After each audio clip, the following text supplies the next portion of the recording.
ഞങ്ങളുടെ ഒരു കണക്ക് സാധാരണ ഞാൻ അങ്ങനെ കണക്കെടുത്തിട്ടില്ല. പക്ഷെ എൻ്റെ അടുത്ത് ശ്രീ ജയന്ത് പറഞ്ഞു ഈ പ്രാവശ്യം ഒരു 3000 വീട് കയറണമെന്ന് പറഞ്ഞപ്പം ഞാൻ എൻ്റെ കൂട്ടത്തിലുള്ള അടുത്ത് പറഞ്ഞു പിന്നെ ഒരു കണക്കെടുക്കണം എന്ന് പറഞ്ഞു. ഇപ്പോൾ ഞങ്ങളുടെ കണക്ക് പറയാൻ 2200 വീടാണ് കയറിയിരിക്കുന്നത്. ഞങ്ങളാകുമ്പോൾ ഇച്ചിലൂടെ കൂടുതൽ സ്പീഡിൽ കയറാൻ പറ്റും. അടുത്തടുത്താണ്, പ്രത്യേകിച്ച് ഇടക്കരയിൽ കടകളിൽ ഇതുവരെ കയറി തീർക്കാൻ പറ്റിയിട്ടില്ല. അപ്പോൾ 2200ഓളം കടകളും വീടുകളും പിന്നെ കുറച്ച് മൂത്തേർത്ത് കയറിയിട്ടുണ്ട്, കുറച്ച് ഇത് നിലമ്പൂർ കയറിയിട്ടുണ്ട്, അമരാമ്പലത്തിനും കുറച്ച് കയറി.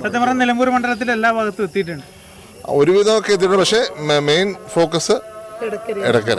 ഞാൻ 25 വർഷമായിട്ട് വീട് കയറുന്ന ആൾ. ഇതെൻ്റെ 25ാം വർഷമാണ്. അപ്പോൾ 25ാം വർഷം ഇപ്പം ഇങ്ങനൊരു അവസരം കിട്ടിയത് പാർട്ടിയോട് ഞാൻ നന്ദി പറയാം. ആദ്യമായിട്ട് എനിക്ക് പാർട്ടിയുടെ ചാർജ് കിട്ടി ഞാനൊരു പഞ്ചായത്തിൽ പോകുന്ന ആദ്യമായിട്ട്. അവിടെ വെച്ച് ഈ ഒരു ഇത്രയും വീടുകൾ കയറാൻ സാധിച്ചത് അതിയായ ചാരിതാർത്ഥ്യവും സന്തോഷമുണ്ട്. അത് ഇനിയും ഭാരത് ജോഡോ യാത്രയുടെ ഒരു ഇൻസ്പിറേഷൻ ഈ നാട്ടിലൂടെ തന്നെയാണ് ഞാൻ കേരളം വിട്ട് പോയതും കർണാടക ബാക്കി സംസ്ഥാനങ്ങളിലേക്ക് പോയതും.